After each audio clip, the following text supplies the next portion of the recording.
welcome to tonight's critics conversation.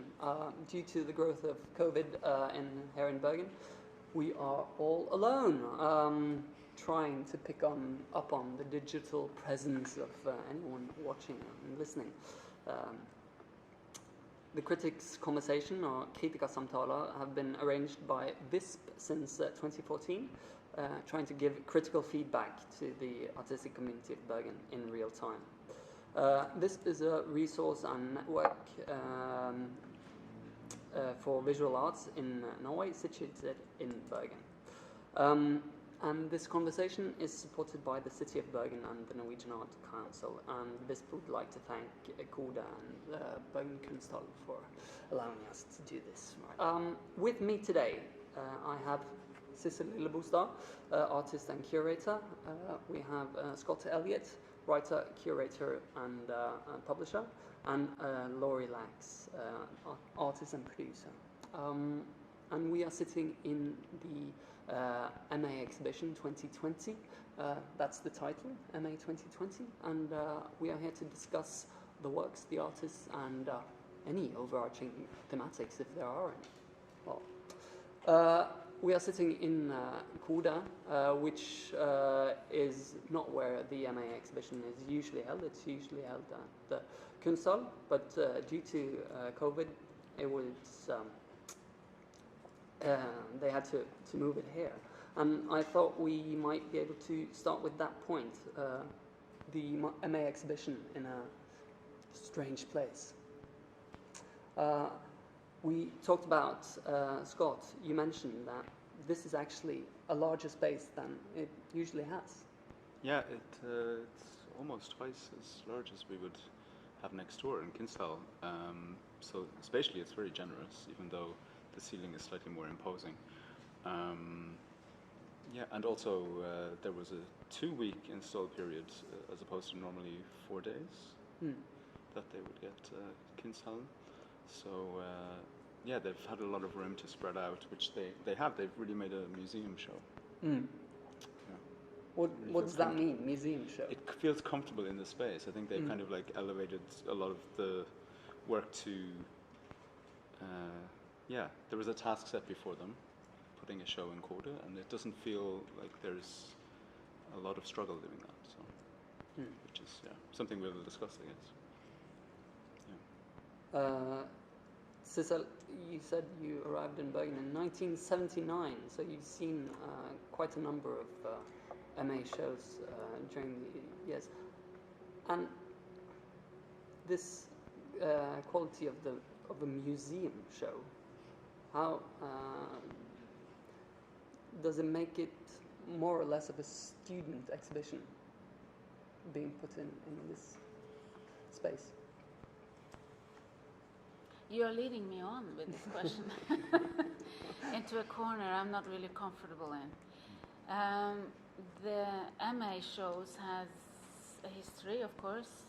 Of course, the first MA show was shown when the first MA students came out, and I think that was in 2010 or even before, which is far after the 79 arrival in Bergen. But what I would like to point out is that the fact that this space has a lot of personality, with the concrete, with the particular walls, the floor, the windows, all of this is articulating a certain time, because this is Stenersen, which was built for a collection, and Stenersen collection, and it's designed and put up in a brutalist language within architecture, and it's also breathing the 70s into how we feel the space, even though it is a sort of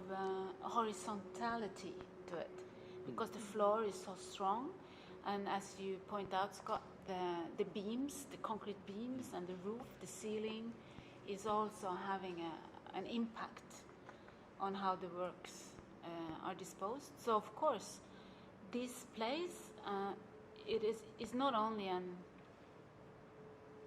a neutral space for the works to be positioned in. It has a language of its own, And I sense that this exhibition is dealing with that.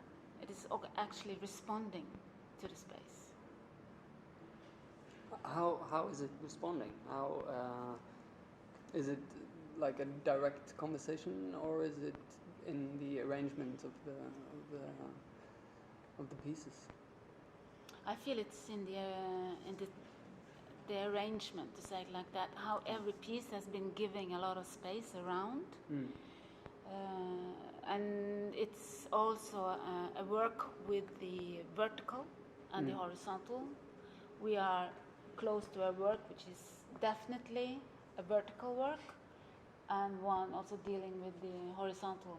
So it's a sort of these lines, which is very much part of the space as such, is also exaggerated in how the work is disposed. Do you think there's more weight that comes with a more vertical space, such as Kunsthal? More pressure, is it? I'm not sure. I can't say, actually. I'm happy with this exhibition, how it is here. And it suits the work somehow. It feels less pressurized to me than being in the Kunsthal. Okay. I know as a former student myself that you feel a lot of pressure because it's the Kunsthal. So we were all former students. So, Laurie, to ask a personal question, how would you approach showing a piece in this space as opposed to the Kunsthal, as you did in... Oh, right. Well, I don't really want to talk so much about my own work, but I made an audio guide as a direct response to showing in the Kunsthal, so who knows what I would have done if I had known this was the context. Then again, it was based on the conversations between those in my class, and that's what I'm very much interested here in. I'm looking for the conversations that are happening and questioning how rich those conversations can be in a class of 21. Is it 21? Yeah. So yeah, we've been going around and trying to find those connections, and there are a lot. So let's start with one conversation, or a conversation topic perhaps, which is of course very present right now, since we are alone due to the closing down of so much of society, and which is a topic that doesn't, like COVID doesn't pop up there, but this question of domesticity and how we are pressured into sort of normalized zones is something you mentioned when we walked through the exhibition, Scott. Yes, it's something I've been thinking about from a programming perspective at work, and yes, in particular in dialogue with Cato's work, Cato Sweeney's work here, which was bringing up this idea of a kind of forced domesticity, or what I would call normativity terrorism at this moment, where we are really unable to access a lot of these spaces that we formerly found solace in. Nightlife is shut down, club culture, queer culture. So the central thing in the piece is a video. Yes, exactly. Of him or a person dancing. A person dancing. It's not the artist himself, but dancing in Bergen's only queer bar, Finken. So it's quite melancholic, I find, of course, and one of those pieces that kind of highlights that resistance to going back to, or the normativity of it, maybe a museum show in a way. We discussed the presentation of the work and the layout of these objects just laying on the floor, and there's something quite haphazard about them at the same time, but also resisting as well, that kind of exhibition structure, which I like about it. So did you find the melancholic because of now, or would I imagine Kato was making this work anyway.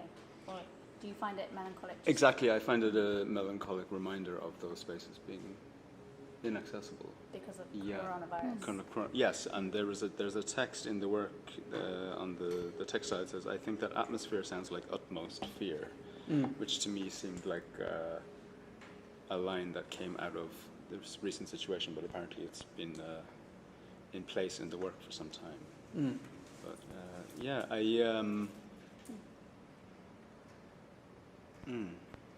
I don't know how to expand on this idea of this normativity, terrorism, or domesticity. It's kind of commented on in a few of the works, but maybe we'll return to it. But we can stick with Kato, because Sissel, you mentioned very early on that piece you reacted not very positively at first.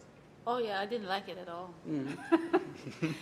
I was like, oh, a dandy, and all this self-indulgence and the feeling of being confronted with someone that is all into his own narcissistic position, and that is of course referring to the video. Which is not the artist, Yes, which is not the artist, but anyway. And then all these hands, this sort Fist. of fists, which of course reminded me of my own youth, because I did the hand like that when I was 14, I think, 15 maybe, and being reminded of a time past for quite a long time ago, and my insecure youth also gave a lot of resistance to how I was able to deal with the work as such. So I had to talk with someone about it.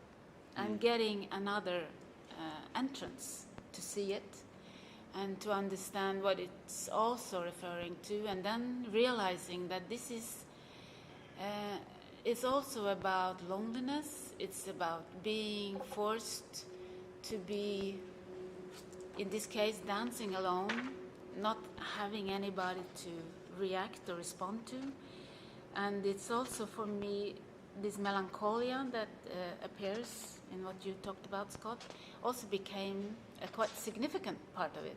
So I met my own, this hard English word, prejudice, and I had to deal with that and work through it. And in that case, I find this work really interesting, also from the perspective of it's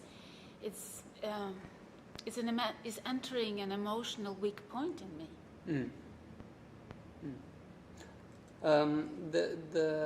This work by Kato Sweeney is put in a room with 3 other works that is closed off. It's dark, and it's, it has. It was mentioned when we walked through that it has a ceremonial quality to it. What is the ceremony of Kato Sweeney's, if we start there? Well, I see it because I mentioned the ceremonial, a connection between the 3 works. I see the dance as a ceremony. It's a celebration. It's a celebration of your anxiety, but also your life, or you kind of grab the life forces in a way, which is also bringing in that there is another work having the title of Life Force, I think. Anyway, so, and the ceremonial aspect of the tea ceremony. Which is Haruka Fukau's work, yeah. And it's also very inclusive. It's a sort of inviting work where you enter a small space, and you are also dealing with the tactility of the material. And then the last work by P.V. Knude, which is this plasma in this glass crown, which is referring to the ceremony of regalia, the giving the crown, crowning. So we could see these different aspects of the ceremonial life in this work, and then we are back to how the space is put up by Maya. I guess she is the one that decided here, and in this case, they sort of give each other some energy, these different works. I think the ceremony in Cato's work then kind of turns to a different one, from party to almost like a mourning ceremony, where that space is no longer accessible, and that is also read not just in the soundtrack and the video element of it, but also the sculptural work with the fist, which has so many connotations to revolution as well, and also social connection. In queer culture, it has a very sexual connotation. So there's also a kind of mourning or a funeral kind of ceremony that also is happening at this very moment within that work, which was perhaps not intentional, but is kind of how I'm reading it now. There is also a mourning in the tea ceremony. Absolutely, yeah. Do you not think this is all a bit of a sort of tenuous connection between them, and the rather more direct connections between, say, Cato's work and Nayara's, talking about safe spaces, and that gay bars are safe spaces, and in Norway perhaps there's less of a need for one than in Brazil right now? That these works are this work feels like incredibly important. Well, exactly, it feels incredibly important, but but the importance is of a completely different nature than the importance we find or attribute to a piece like Cato Sweeney's. But that's very interesting because it has that extreme political importance that is very it's evident. It's evident. Do we find that sort of self-evident political relevance other places in the exhibition? Dale's work, I think. Yes, this one is incredibly acknowledging these mostly, I don't want to say invisible, but yeah, when you're on a cruise ship, I imagine the attention is not on the workers, and he's reversed that gaze completely onto the workers who are actually trapped kind of on there.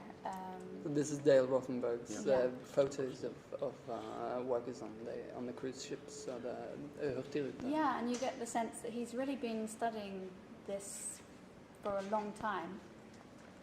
And so he must have been looking at this for the whole 2 years of the Masters. But suddenly this has come so into focus because of the coronavirus situation. And I like how Cato's and his work both just come into their time now, or extra significance. And that piece has, or those works also show foreign labor. And right next to it, on the other side of the door, is Sara Ortega's work documenting UDI paperwork. You have to wait. Yes. States of limbo, I think, is what connects those as well. I think going back to Cato's and Dale's and Sara Ortega's work, Dale Rothenberg was working on a cruise ship for 5 years before starting the MA, and I think he wants to return to doing that work after completing this. Well, of course, that industry is in its own state of limbo, and Sarah actually started studying with myself in my class when I moved here 6 years ago. So she's been in this state of bureaucratic limbo for many years in terms of a visa situation dealing with UDI.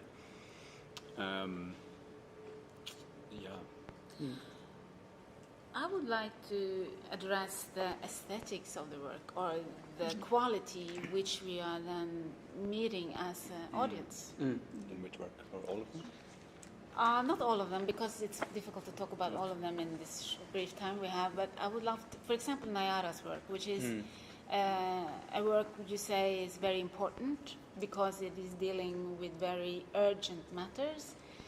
But what makes that work important is not the fact that it deals with important matters, it is how it deals with important matters.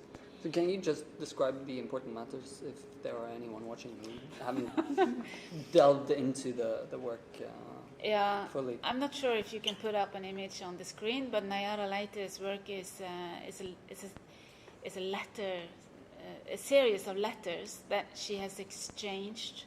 And now we say that the letters are written on paper and sent in the slow mail, just to be precise. And it's between her and her friends in Brazil. And they are part of a queer scene.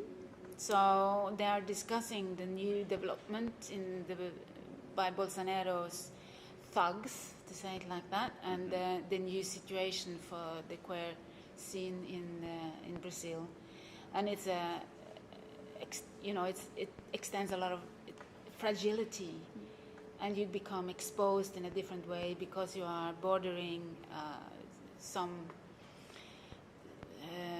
where people feel, maybe, I don't know, but it seems like that's the case, that they feel that they can actually attack you, and they feel exposed and vulnerable in this new situation. And this is then exchanged during this series of letters, which are read in Portuguese, so you can listen to, and then it's translated to English, which is then you can read on the screen.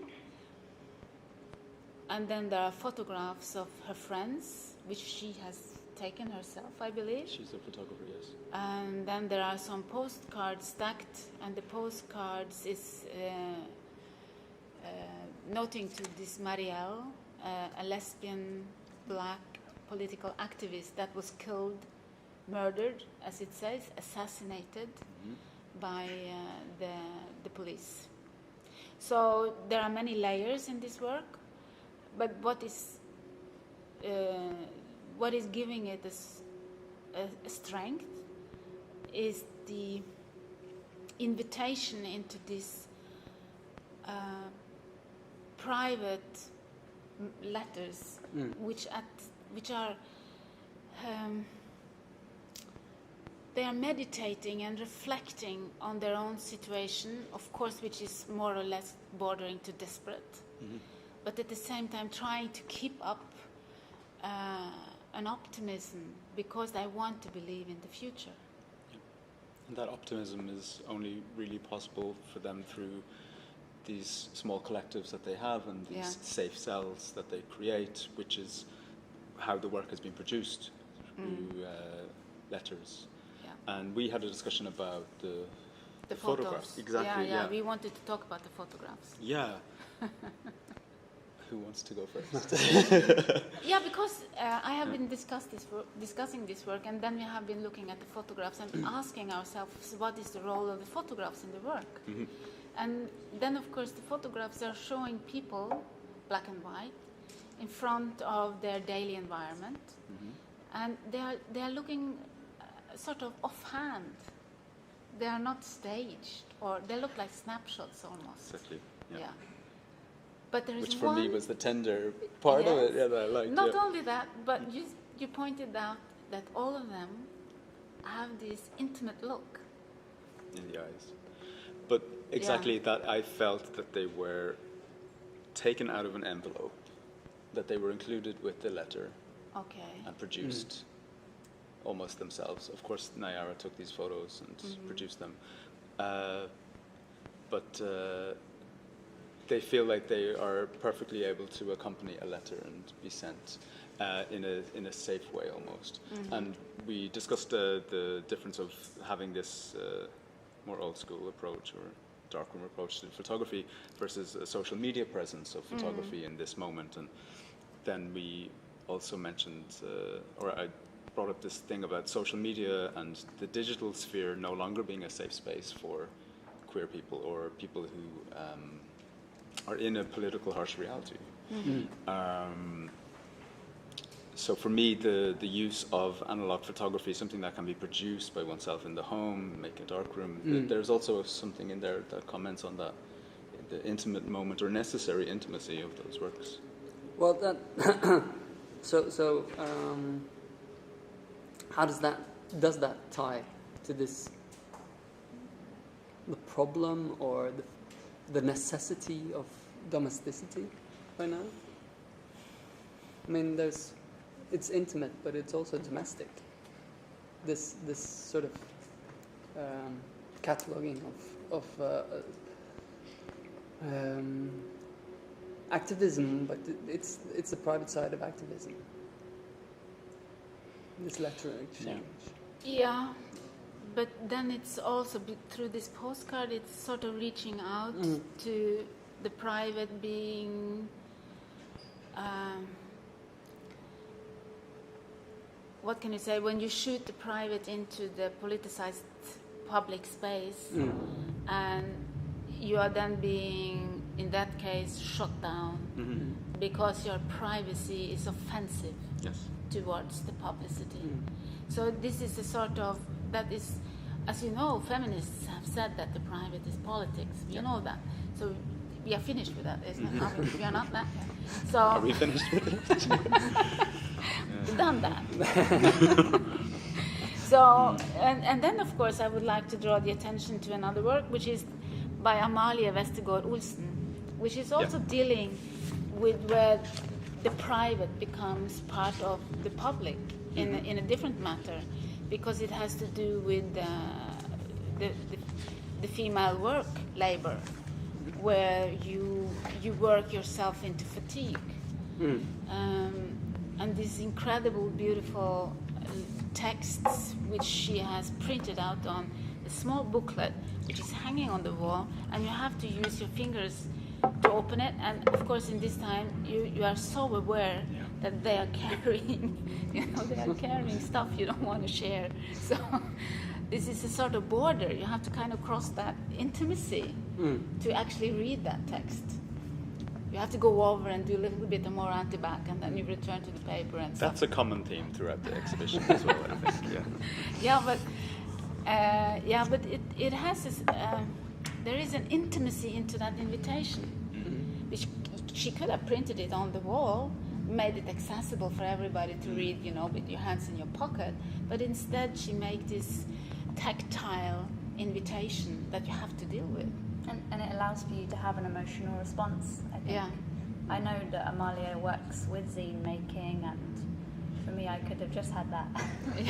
But I don't understand Norwegian well enough, but I had a friend translate to me, and very, very moving to expose such a quite private. It was about health, right, and how the health relates to your economics. And there's a lot of self-exposing works in the show as well. Robert's piece as well. It's again about fragility and being frail in meeting of a society that demands too much from you. Which is very present in Espen Pedersen's work as well. Yeah, that one. But I'd like you to talk about it since... Me? Yes. I found it one of the strongest photographic works in the show, I would say. But I don't know if I have a particularly insightful viewpoint on it, I would say. But I liked it. I don't know. It reminded me so much of this beginning of Alain René's Hiroshima Mon Amour, the scene where she's covered in dust and there's like remnants of pain and torture, and that's also like a clear narrative through his work, growing up as somebody who is dealing with bodily discomfort in a way, like because of a very hermetic society that was also very homophobic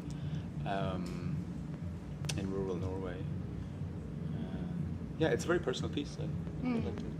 Do you find it full of pain or pleasure? Or I get a lot of sort of that it's about it can be read both ways. Pleasurable. Work. Yeah, it's almost masturbatory at the same time. Yeah, which is. And we talked about blood as well. That's quite normal for some women. But it was, I assume there had been some cutting going on, or self-harm is mentioned. So it's quite overwhelming work. It is overwhelming not only because of the photographic and the filmatic experience, but also the sound. And then what I'm interested in this work is that the loop of the film, which is long enough for you not really seeing the same thing again, because it's a very a close-up. I don't know if you have images on the screen now, but there is an incredible close-up of skin being handled with some fingers, like, massage in a way, but at the same time there are strips of blood coming down, which is then being massaged into the skin. And it's sort of disturbing, like that sort of cutting. Mm-hmm. But at the same time there is a very heavy sound, which has a different length, because the loop of the sound is shorter, much shorter than the film. So it becomes sort of pulsing, and it never stops. It fills the space, and it takes over. And I wonder if that is a decision that they made together, the artists in this space, that, okay, we are okay with that particular sound being the backdrop, the soundtrack of all the works. Which is always an issue. As soon as you install sound in a space, it takes over the whole space. It does. It's like the opposite of Emily's work, that's actually projecting out into public space, and it took me 4 times to actually catch it, to visit 4 times to catch it. And you are the only one that's been able to. Really? That's a No, shame. I've heard it every day on the way to work. Oh yeah, Yeah, you I hear it in the morning. Yeah, Uh-huh. it's on before the show's open, I believe. So, It has been sometimes. Okay. Yeah. so how was it? It's quite arresting. I believe it's made from data sets that are live transmitted, translating data sets about the tides into a polyphonic audio, very short, 1.5 minutes, and it comes on every 20 minutes. But they're very loud speakers, right out onto Festklassen. So I like this, that it kind of might make someone curious in public space, that it might happen upon an unwitting person. And it made me just generally, when I was waiting for it as well, I was listening to all the sounds out there. And, So it's a technical translation of a natural phenomenon. Really. yeah, that's constantly changing and is a bigger force than anything, maybe. And I guess also talking about the rising sea levels, there's a few works about climate change in the show as well. But Yeah, because that was on my list now. oh, okay, yeah. Speaking of political issues and how, well, maybe we can broaden the scope and not say climate change, but say nature or something like that, if we're allowed to use nature anymore. How is, well, you mentioned Emilia's piece. How else is nature present here? And what kind of nature are we talking about? Yes. Well, Well, I mean, in Laura Geiger's paintings, she's talking about agricultural nature. About the production of some sort of nature, or the production from nature. That land is a political space as well when it comes to labour. And then, of course, there's Anne Lenrø's film about mining, the history of mining, and how that affects the society. Yeah, how the society is built, I would say, on the basis of a natural source, which is then being used And depleted. Yeah. And how it affects the child growing up in that environment. I would also say that this work here, hanging with the vertical work here, Skade Hedringsen, it's also dealing with how we perceive and understand nature. And I would say that nature is not present as such in this space. It's present as something that we contemplate and translate into an artistic language. So it's not a naked nature. No, it's not. There's no sort of attempt at catching natural materiality or something like that. Not as such, no. No. Which is interesting. There is. Yeah. I mean, there's the light. Oh, The phenomenon of light captured in the cyanotypes. Yeah, but that's still a method. and it's yes. technical. Mm. It's But then also This is fabricated. Like, and if you Yeah. also notice the ceiling is a replica of Kinshall, which is also quite It's a tongue-in-cheek fabrication. I feel it's a quite nice. situation. It's a situation, exactly, being and it's fabricated. also an adapted one where it's cut, I believe. Yeah. It's supposed to be floor to ceiling in Bergen Kinshall, which is much more Mm. grand ceiling. So Wow. yeah, Yeah, but we have to deal with the Just fact side that note. art is not nature. Well, sure, but Yeah. I seem to remember there were some tendencies of trying to move closer to the bare materiality of Yeah. things in nature in some earlier shows, which I think is Yeah, we interesting. could talk about how we understand nature, but that's again back to even the work that Espen Pedersen, yeah, Espen Pedersen, yeah, that is a work about nature in a way, because it's the nature of our skin, Yeah, sure. and so of course it's also the nature of our the frequency, because that's nature, the frequency hitting our ears and eardrums and going into the brain and being part of how we move in space. So I have something to say about Emily's work, actually, and that we were on it a few minutes ago. It being in line with this, let's say, thread of changing world, changing systems. It is the one work, well, Laura also has work outside, which is also related to nature and changing nature systems, ecological systems. It's the one work that projects out of the institution, out of the space. And I haven't yet decided if it's like a harsh critique of mine or just a kind of underlying thought throughout the show, but there does seem to be a kind of hurrying up to get back to that institutional normal, to rush back into that space. And when we are dealing with topics of this ever-changing ecosystem shifting around, spaces being removed, spaces being closed down, I question, is there enough kind of pullback against the institution in that regard to kind of resist those normative structures? What would you say? well, there is one work I would say,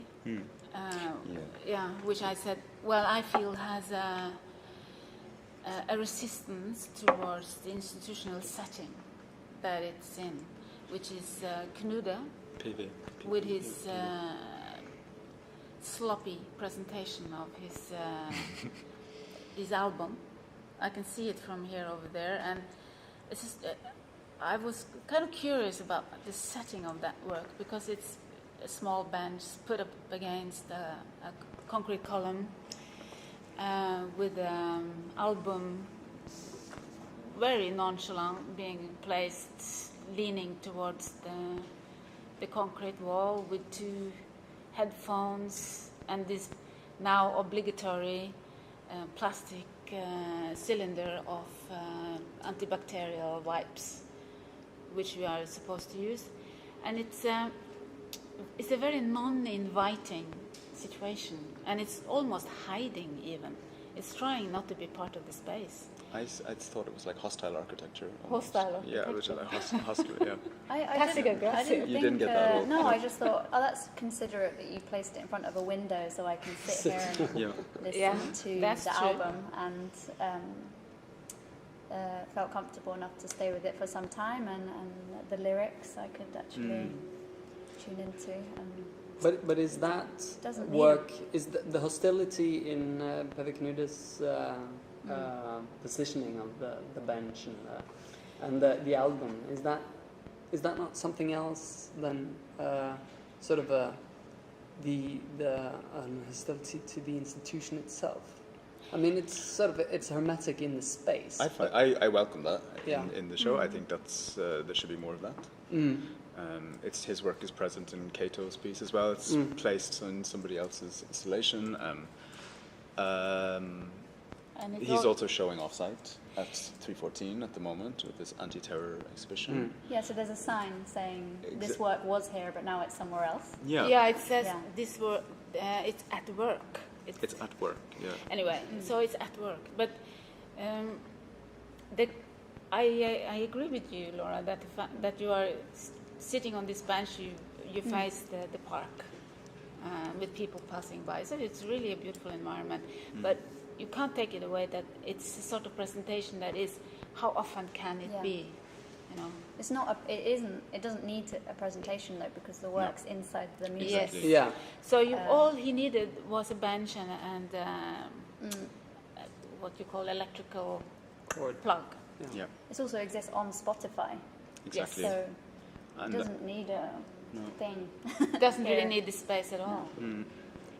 So that's also a case with a lot of the works here. That they exist actually here, analog. Yeah, especially And this that's one it. right here. Yeah. Yeah, exactly.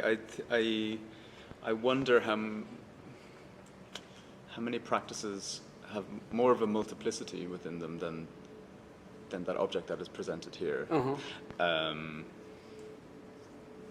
Because that's the critical question. That's my critique of it. Yeah. Is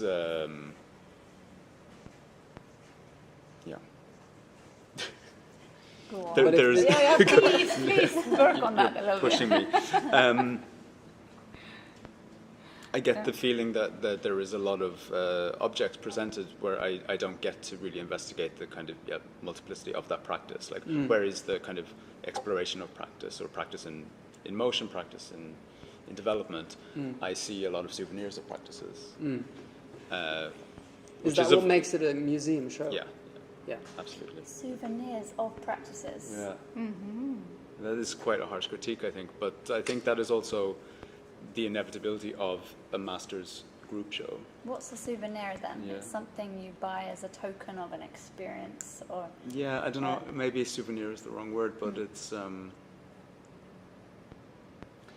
that interdisciplinary approach to stuff, but perhaps that is also the product of a newly developing art building where people are also trying to find their feet, and I don't know if the production is not the same there as it was when we were at the older schools.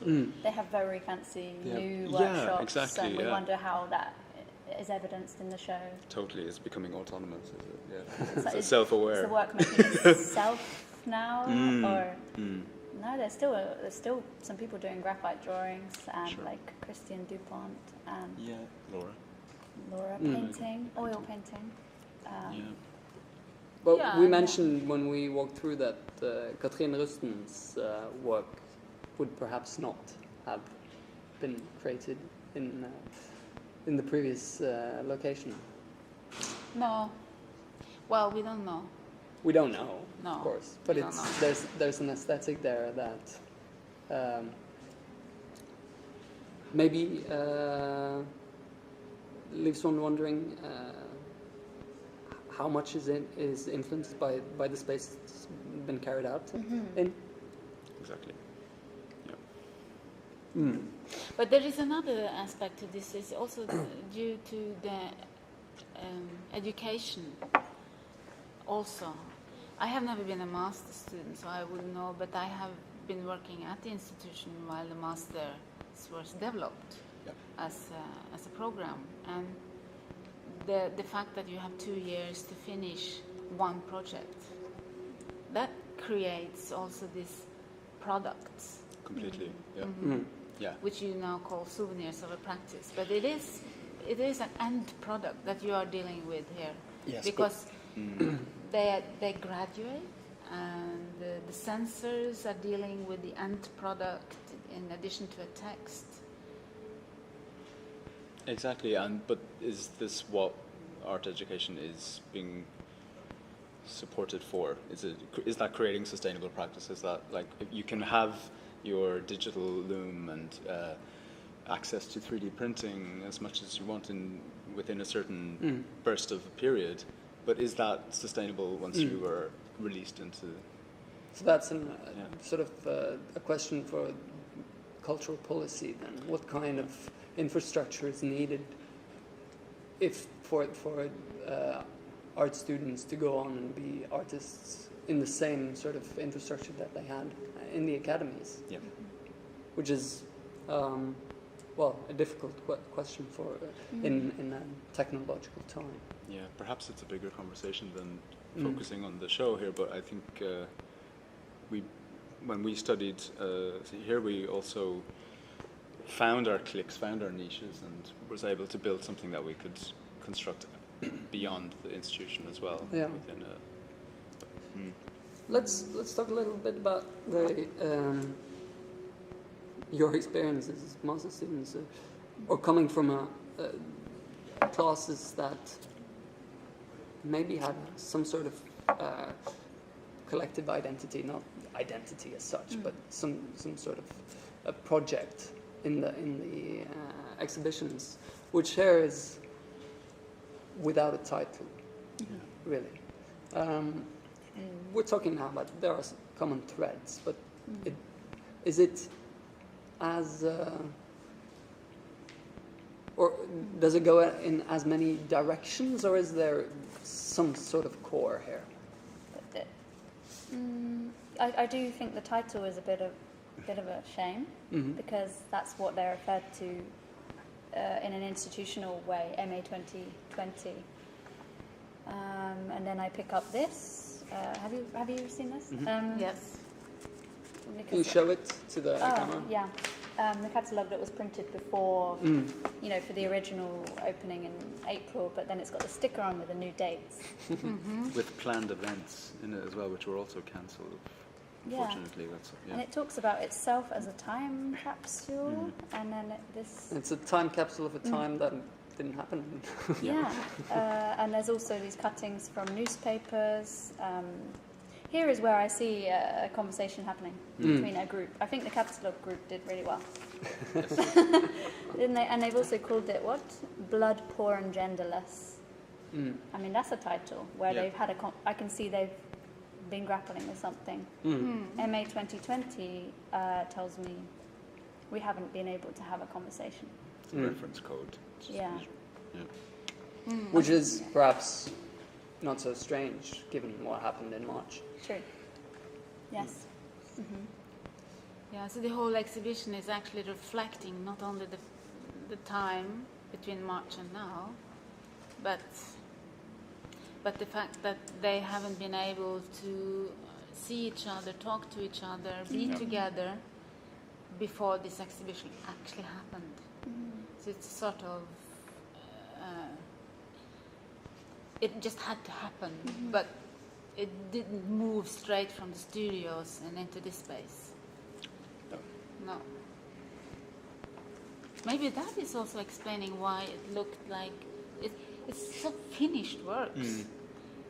It's very little left of this insecure searching. There's no rush. Yeah, they are rush like moment polished, to get it together. Yeah, exactly. finished, done. Yeah, it does have that sense. Yeah. Maybe that is the museum of, Yeah, it's too good. Well, I wouldn't say that finished is good necessarily. Now we have in the neighbor Kunsthall, we have Johan Nango's exhibition. Exactly. Which is far from finished and really very good. So I wouldn't say that is something that hangs together. No. But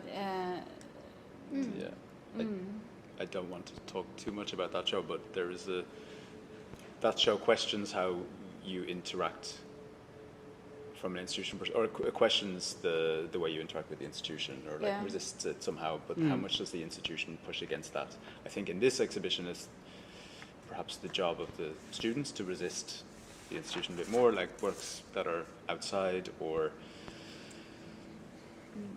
questioning these very established formats.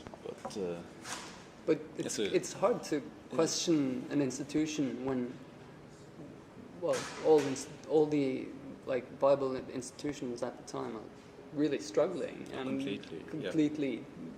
I mean, we're in an institution that was almost bankrupt, like completely bankrupt. So struggling against it seems sort of strange. That the timing would be perhaps strange. On the other hand, I have been visiting this exhibition on several occasions, weekends and a normal working hours, and it's always been a lot of people here. Yes. Yeah. So it has a huge interest. And I would say that this is an exhibition that you can spend a full day Oh yeah. and listen. There are a lot of works that are really, really seductive, inviting, provocating. And I would say that they have all been doing their best, to say it like that. And it's safe as well for people to Yes. come. So, Yeah, it really is. We're closing in on our time, but since we say these nice things now, maybe if there are any works that we haven't discussed that you would like to point out as something that you enjoyed really much. Two Uda Bremnes and Uda Bremnes, and Emma Chaval. Both were a very refreshing invitation to not engage with intellectual space for me, and just a break from that. And Emma Chaval's, that was a performance? Yeah, and it's called Still Forming, so actually it contradicts what we just said about things being finished. But it's one of the glaring pieces against that. She was still working on it just now. So, yeah. While Uda Bremnes, that was quite finished and polished, I'd say. True, and so Very playful and just sensitive, and we need this type of thing. it was very inviting. Yes. Uda Bremnes. I spent some time with Haruka Fukao and tried to enter the thinking that she represents, because it's rather foreign to me. And I would like to, drag the attention towards it. Not because I understand and fully accomplish that work, but because it is opening up for a frail questioning of own identity and the cultural background that she's also striving to distance herself from.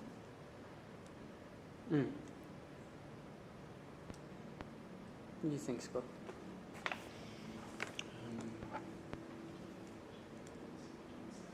I really enjoyed. I liked how she gave the objects their autonomy within that work and kind of placed them as ones who host at the same time. And I didn't get this ceremonial link throughout the whole room, but of course, looking at Haruka's work, it really brought together a kind of collective feeling as well, being able to sit down in the space with these works that you would share in a ceremonial setting, which unfortunately we can't do due to COVID restrictions. There would have been a tea ceremony in the space. But yeah, I don't know how to elaborate on her work. I felt really. But another work that you would like to pull up from the SAC, the 2020? To highlight. I think I've spoken enough about Cato's work. Yeah. And Peter's also. We haven't discussed Robert Carter's film. Yeah, but because he's a good friend, so I felt like I shouldn't. Yeah, that was Robert Carter. I can talk about Robert Carter. Yeah, please do. Because I like that work. I like we talked about it because you were a bit insecure about his exploitation of his close family. Yeah. I didn't see that was an exploitation, really. I saw it more like a very tender, state-of-the-art, situational report that you can't escape your life, so you have to deal with it. And he's doing it with a lot of humor, and he's also quite caring in his text, his essay, about his father. And this one image of the father and the son on the fridge in the end there is all what you see of him. And it's a sort of, that's from where we came, he says. Well, the situation is different now. I have to deal with it. And I liked it a lot, the way. I didn't really understand the concrete cloud, the ducks, but given the explanation, then I could see it. So. Yeah, exactly. I got it when I read the text. It was Yeah. glaringly obvious, but then We don't read. We don't like to read the text, do we? There was just a practical thing I wanted to suggest, because a lot of people are not engaging with the works that require headphones. Yeah. So maybe there should be people should bring their own and Plug them in. Yeah. That's not a bad idea. If anyone's, because it's And only QR open codes, for yeah. what the show comes down Monday, I think. So there's only 2 more days to see the show. And a lot of those headphone works are really good. You should listen to them, Yeah. actually.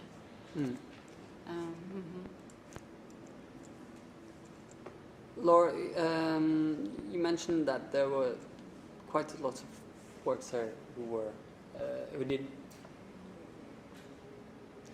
self-revealing. Oh yeah. Yeah. And some of them are also quite political as well. But is it, and this is a very tabloid question, sorry, Yeah. but I feel compelled to ask anyway. Is it a show that deals more with the artist or more with the world? Because of the self-revealing nature. Yeah.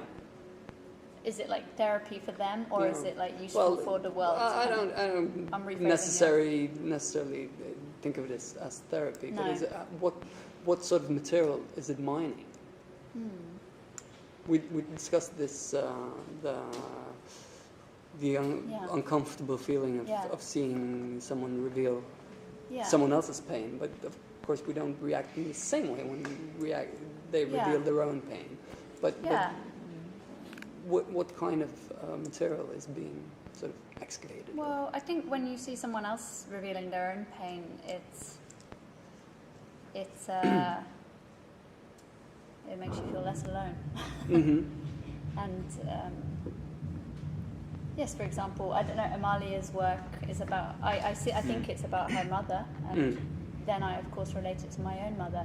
Nayara's work is very about close relationships with her friends. I think about the value of my own close relationships. Robert's with his father. I think about my own father. I think that's helpful to the world. That sounds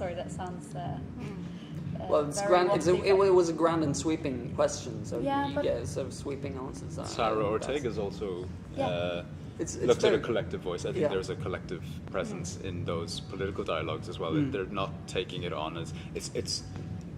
I'm thankful that I'm not seeing anybody's 3 a.m. Twitter feed being exhibited in an exhibition space, which is a trend in certain places. And I think there is a collective narrative that's exhibited there as well.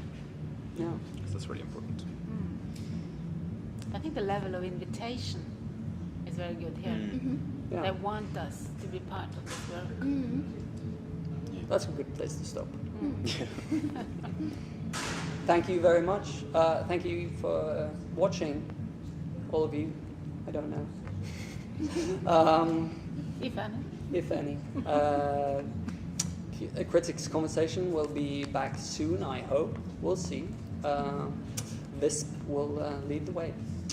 Thank you.